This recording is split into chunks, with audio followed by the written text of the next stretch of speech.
Sa Boss Ironman mamaya. Syempre, dito ito yung gagamitin kong gear, nitro jackets, pants, syempre nitro gloves, nitro bag, yung mga kailangan ko mamaya. Syempre, pinadalan ako niya, Boss Jason of GT Triumph. Yan, ang boots, Oggy boots. Check natin. Yan. Ito mo naman. Love na love ako ni Boss Jason. Siyempre, ito yung gagamitin natin. Quick review lang to Ito yung gagamitin natin para sa mamaya. Sa grid, pagpunta ng grid. So, shoutout pa siyempre, imprint customs. Siyempre, stickers, di rin mawawala yan. Wala tayong stickers dito.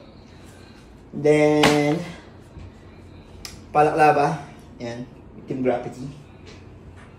Ayun may mga stickers din ako dito. So, sa lahat ng madadaanan ko, hanggat maaari, hanggat kaya ko kayong makapagpa-picture sa inyo, magpapa-picture ako. And, syempre, yun nga, ang pakiusap ko lang, kapag dumating ng checkpoint, bigyan nyo po sana ng daan yung iba nating participant kasi, ayaw po namin makaabala sa iba. So, being a vlogger, mahirap po to sa part ko.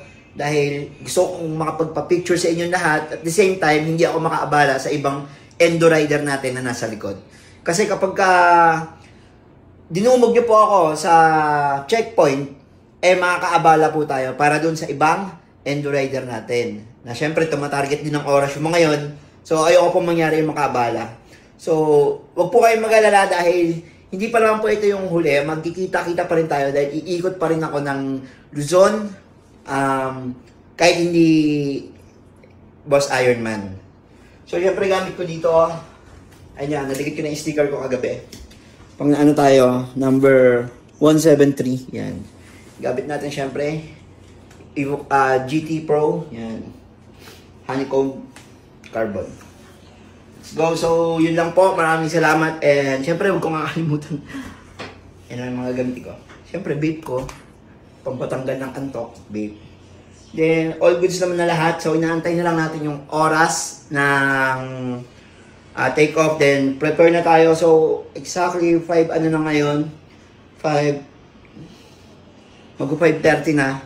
So, magpe-prepare na tayo kasi 6 o'clock dapat nasa grid na ako.